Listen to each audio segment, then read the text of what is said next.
আসসালামু আলাইকুম, সকলকে স্বাগত আমাদের চ্যানেলে।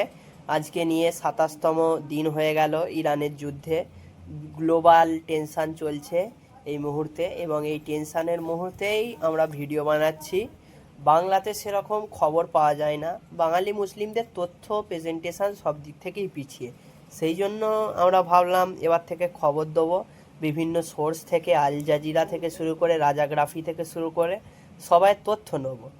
তার মধ্যেই একটা আপডেট আসছে, যেখানে ইসরায়েলে অ্যাটাক করেছে ইরান। কিভাবে করেছে, কি মিসাইল বা কি হয়েছে, গাড়ি উড়েছে, কি হয়েছে, সে বিষয় নিয়ে আমাদের সাথে জুড়ছে সাদ্দাম হোসেন। আসসালামু আলাইকুম। তো যে আপডেটটা বেরোচ্ছে, ইসরায়েলে যে অ্যাটাকটা হয়েছে, মিসাইল ফেলেছে, তাতে কি ক্ষয়ক্ষতি হয়েছে ইসরায়েলের, এই সব ডিটেলসে একটু বলেন। ক্ষয়ক্ষতি প্রচুর হয়েছে, কিন্তু ওইগুলো আমাদের মিডিয়ায় এসব দেখায় না।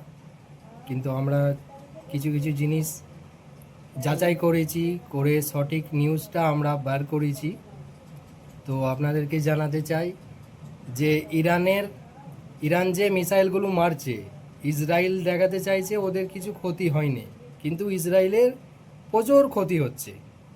এটা ইসরায়েলের নিউজ বা আদার্স আরও নিউজ চ্যানেল আছে, গদি মিডিয়া আছে, তারা এগুলো দেখায় না।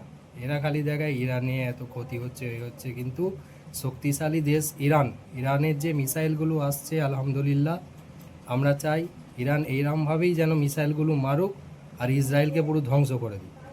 ইসরায়েলকে ধ্বংস বলতে ইসরায়েলে কারেন্ট গভর্নমেন্ট, যারা নিজেদের জাইনানিজম মাইন্ডসেট আছে এবং লক্ষ লক্ষ মানুষদেরকে 1947-48 সালের পর থেকে মেরে যাচ্ছে, তার প্রতিবাদ নিক।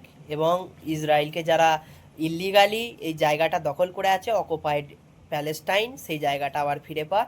এবং এই যে ফুটেজটাই দেখা যাচ্ছে, এখানে মিসাইলটা মেরেছে এবং একটা গাড়ি উল্টে পড়ে যাচ্ছে। ইরান অনেক অ্যাটাক করলেও এবং ইসরায়েল এখন ব্যাকফুটে আছে, আর ইউএসএ তো ব্যাকফুটেই আছে। তাদের অন্ধ দেশের রাজা ট্রাম্প কথা কি বলে তার কোনো ঠিক নেই।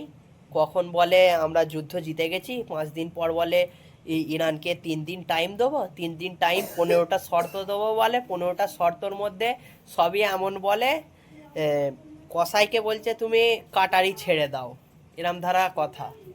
এটাই চলছে, বাট দেখা যাক